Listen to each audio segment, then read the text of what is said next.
आज देखते हैं nature of roots. Nature of roots, सबसे पहले देखो रूट्स क्या होते हैं। अपन ने पहले पढ़ा था इसके पहले पॉलिनोमियल। पॉलिनोमियल में जो जीरोज होते हैं वही क्या होते हैं, रूट्स होते हैं इक्वेशन में। ठीक है, तो एक्स की ऐसी वैल्यू जो इक्वेशन को सेटिस्फाई करती है, value of x which satisfy the equation is called the roots of equation. ठीक, मतलब कि अगर कोई ऐसा इक्वेशन लिखा है x square minus 2x plus 3 equal to 0, तो ऐसी वैल्यू कि अगर x की जगह हम उसको रख दें ये ओवरऑल क्या हो जाए, ये भी 0 हो जाए।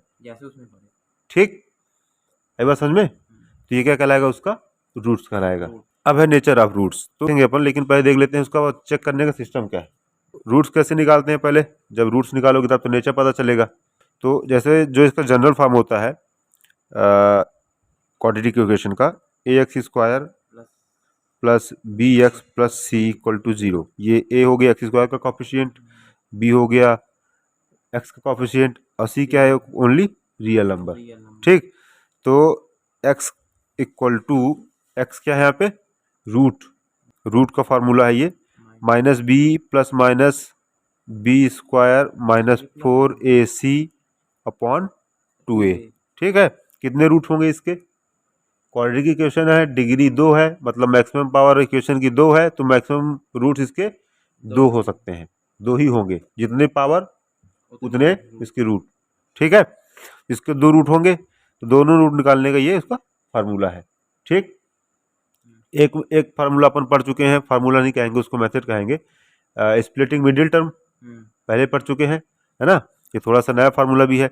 यहाँ पे बी ए सी ये 3 वर्ड यूज हो रहे हैं, ए बी सी, तो ए बी सी यही ए बी सी है। ठीक है ना, एक्स स्क्वायर का कॉफिशिएंट ए, एक्स का कॉफिशिएंट बी, और जो ओनली ये रियल नंबर है सी, ये वही सी है जो यहाँ पे जो है ना। तो अपन क्वाड्रेटिक इक्वेशन से कंपेरिजन करेंगे ए बी सी का, और इस फार्मूले में रख देंगे तो हमारा रूट का वैल्यू पता चल जाएगा। ठीक है, और नेचर निकालने के लिए हमको पूरा सॉल्व करने की जरूरत नहीं है कि पूरा सॉल्व करें। अगर हम इतना भी करते हैं बी स्क्वायर माइनस 4ac, इससे भी निकाल पता चल जाएगा कि इसका नेचर क्या है। ठीक है, बी स्क्वायर माइनस 4ac अगर ग्रेटर देन 0 है तो इसका मतलब हो जाएगा क्या, कि 2 डिस्टिंक्ट रूट्स होंगे। डिस्टिंक्ट मतलब अलग अलग रूट होंगे दो। ठीक है, सेम नहीं होंगे, ठीक, अलग अलग होंगे, तो डिस्टिंक्ट रूट होंगे। ठीक, और अगर b square minus 4ac equal to 0 है, ठीक है, तो 2 इक्वल रूट्स होंगे, होंगे तो 2 ही, लेकिन इक्वल होंगे, दोनों 2 हो जाएंगे, ये दोनों 3 हो जाएंगे, दोनों 4 हो जाएंगे, ऐसा। ठीक है, और अगर तीसरी कंडीशन बनती है b square minus 4ac less than 0 है, तो क्या होगा, ये रियल रूट्स नहीं होंगे इसमें, नो रियल रूट्स। अगर कंडीशन बनती है अगर ऐसे, तो आगे देख लेंगे अपन, रूट्स नहीं बनेंगे रियल। ठीक, इसके जो रूट्स होंगे वो रियल नहीं होंगे। कैसे होंगे वो, अगर बनती कंडीशन तो डिफाइन कर लेंगे अपन। ठीक है ना, तब ठीक है, तो ये हो जाएंगे तुम्हारे नेचर। ठीक, ये 3 टाइप के नेचर होते हैं रूट्स के। ठीक, बी स्क्वायर माइनस 4c ये वही वैल्यू जो ब्रैकेट के अंदर है, यहाँ पे स्क्वायर रूट के अंदर है जो। ठीक है, अगर ये लेस देन 0, ग्रेटर देन 0 और इक्वल टू 0 पे के रिगार्डिंग 3 अलग अलग टाइप के होते हैं। इक्वल बनेंगे, अगर लेस देन 0 है तो नहीं बनेंगे। ठीक है ना, रियल नहीं बनेंगे, फिर वो इमेजिनरी पार्ट में आता है। इमेजिनरी चीज अपने लेवल से भी ऊपर है वो, ये भी पढ़ने को मिलेगा नहीं जहाँ तक। ठीक, ये दोनों मिलेंगे। ठीक है, चलो चलते हैं क्वेश्चन में। पहले क्वेश्चन है, find the nature of roots of the following quadratic equation if the real roots exist find them. अगर रियल रूट एग्जिस्ट करता है तो फाइंड करना है, अदरवाइज नहीं करना। ठीक है, पहले क्वेश्चन लिख लो, 2x स्क्वायर क्यूब कहाँ से आ जाएगा, minus 3x plus 5 equal to 0। ये हो गया इक्वेशन। इसकी अपन कंपेयरिंग करेंगे A X square plus B X plus C equal to 0 से। ठीक, comparing X square X C, तो एक्स का कोफिशिएंट यहाँ क्या है ए, यहाँ एक्स स्क्वायर का कोफिशिएंट क्या है 2, कंपेयरिंग कर लेंगे इक्वल टू 2, ऐसे करना कंपेयरिंग। एक्स का कोफिशिएंट बी, एक्स का कोफिशिएंट -3। ठीक है ना, इंक्लूडिंग देयर साइंस। ठीक है, और सी इक्वल टू 5 हो गया। तो पहले क्या फाइंड करना है अपने को, नेचर। नेचर के लिए अपन लगाएंगे क्या, बी स्क्वायर माइनस 4ac, है ना।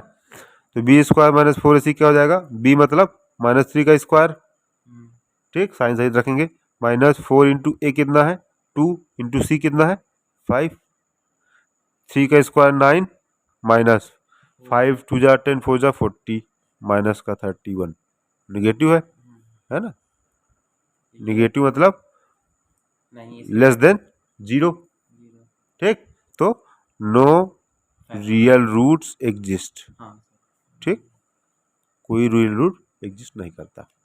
जैसे एक और ले लो, थर्ड वाला ले लो, ठीक है ना, 2x square minus 6x plus 3 equal to 0, compare ही करेंगे, अपन डायरेक्ट भी कर सकते हैं, है ना, कोशिश करना है, मान लो ax square plus bx plus C equal to 0 से करो कंपेयरिंग, तो a इक्वल टू क्या हो जाएगा 2, b इक्वल टू -6 और c इक्वल टू 3, ठीक, b इक्वल टू -6, हाँ, अब नेचर फाइंड करना है, तो नेचर वही लगा दो, b square minus 4ac equal to कितना हो जाएगा, b मतलब -6 का स्क्वायर माइनस 4 इंटू ए है तुम्हारा 2 और सी है तुम्हारा 3, 6 का 36 माइनस 4 2 जा 12 3 जा 36, 0, मतलब नेचर क्या है 2 इक्वल रूट्स, ये हो जाएगा इसका नेचर, है ना, और रियल होते हैं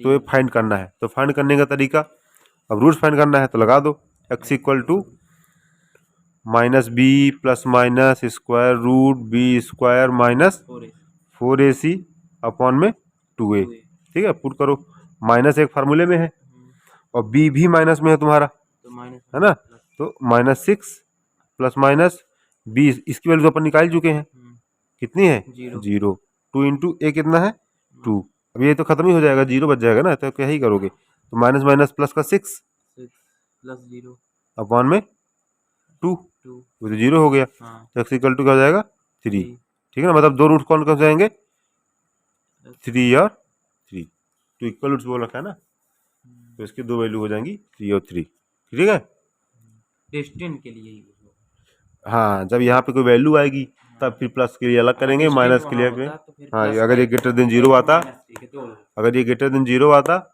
तो डिस्टिंक्ट क्वालिटी रूट नेचर होता, फिर यहाँ पे दो मिले अलग अलग वैल्यू लेकर करते प्लस माइनस, ठीक है, क्लियर।